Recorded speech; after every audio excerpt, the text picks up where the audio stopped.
One thing we all value above everything else is our basic freedoms, I suppose, our ability to walk out of the door in the morning, go where we choose, talk to who we choose, and do things with our families with no restrictions of any kind.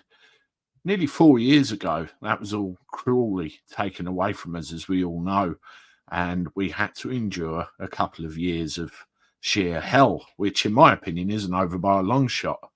If you think that that situation did a lot more harm than good, then subscribe to the channel because you'll be among like-minded people. That's for sure. Me personally, I ended up with a hell of a lot of business lost, just like that. Click of the fingers. It was an awful time. And it's not something for my sake or anybody else's sake I ever want to see repeated ever again. Now, I get very concerned when I see things like this in the news. You can see the headline right there.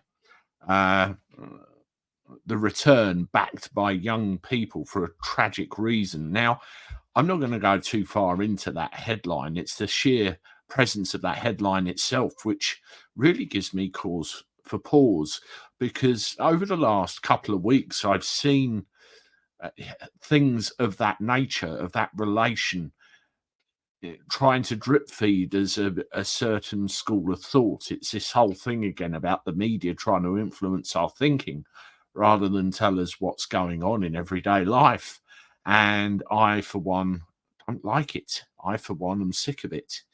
And I, for one, hope and wish that more people wake up to the fact that, we can't allow this, well, programming, I suppose, is one way of putting it, to actually go unpinged. Now, that headline targets young people. Are they all impressionable? Is that what the legacy media are thinking? Let's start with there and work upwards. At the end of the day, we all have our suspicions. There's theories out there about what's coming down the pipe. And at the moment, we all have a degree of freedom. And we're getting into the colder months. People are getting, the sniffles and all that sort of thing. And they're trying to scare us once again. To finish up, I was very taken with a tweet I saw earlier. I put it up here. And that's what really prompted this video.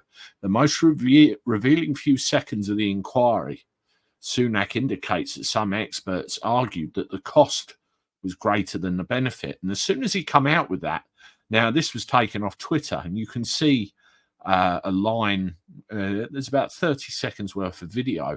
As soon as he said it, he was shut down. Now, the opinion is that just shows what a political stunt and what a sham that whole thing is. I agree, it's mutual backslapping, and the only outcome will be lessons need to be learnt, and at what cost? Probably millions, and a fair bit more pocket change besides. But the thing is, we just need to be wary of what's being said and watch our backs, I think. Let me know what you think in the comments. If you want to see another one of my videos of a similar subject, you can start with this one here. And as always, I look forward to talking to you again soon. Toodaloo.